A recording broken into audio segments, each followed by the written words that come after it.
જય સ્વામિનારાયણ.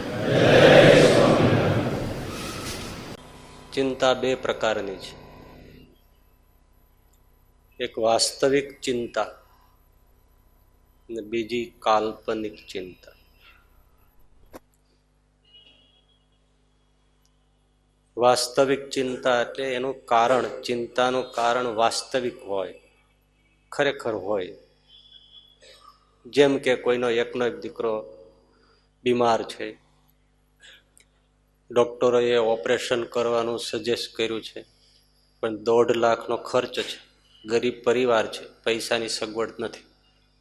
હવે ચિંતા થાય એ સ્વાભાવિક છે અને વાસ્તવિક છે, કારણ કે પૈસો નથી. 1.5 લાખ કાઢવો ક્યાંથી? મોડું કરે તો દીકરાનું શું?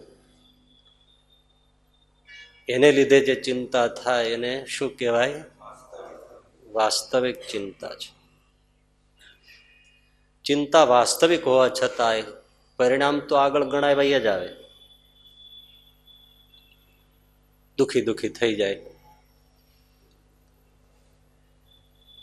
બીજી છે કાલ્પનિક ચિંતા.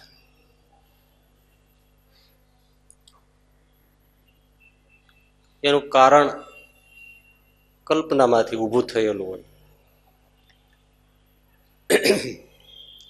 જેમ કે 12 સાયન્સનો વિદ્યાર્થી એમ વિચારે કે અત્યારે તો મારી તબિયત સારી છે, પણ હવે પરીક્ષા 2 મહિના પછી આવે છે, હું બીમાર પડી જઈશ તો મારું આખું વર્ષ બગડી જશે.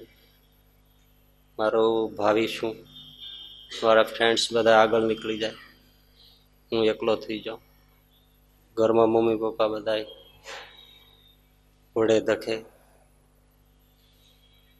વળી એવી ચિંતા થઈ આવે કે અત્યારે તો મને બધું યાદ છે, પણ હવે અત્યારે લખવાટાણ યાદ નહીં આવે તો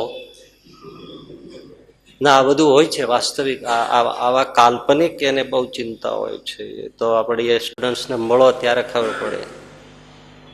ને બહુ છે 12 સાયન્સ ને આ બધામાં એને હોય છે આવું.